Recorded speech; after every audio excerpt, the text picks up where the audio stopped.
గతంలో ఉన్న ప్రభుత్వాల గురించి వ్యక్తుల గురించి నేను విమర్శించను, కానీ స్వతంత్రం వచ్చిన 65 సంవత్సరాల్లో మనం సాధించింది ఏమిటి అంటే ప్రతిరోజు మంచినీళ్ళకి వెతుక్కోవటం, ప్రతిరోజు కరెంటుకి వెతుక్కోవటం, ప్రతిరోజు రోడ్లు లేక ఇబ్బందులు పడటం, ఆసుపత్రులు లేక ఇబ్బందులు పడటం.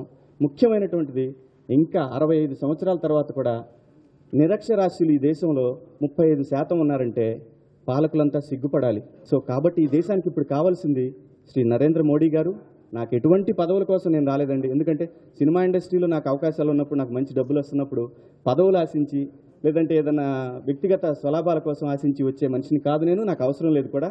గౌరవంగా ప్రజలను నమ్ముకొని ప్రజలకు ఏదైనా చేయాలన్న తపంతోటి శ్రీ వెంకయ్యనాయుడు గారి దగ్గరికి వెళ్ళి నేను అడిగాను. సమాజం బాగుండాలని కోరుకునేవాడిని.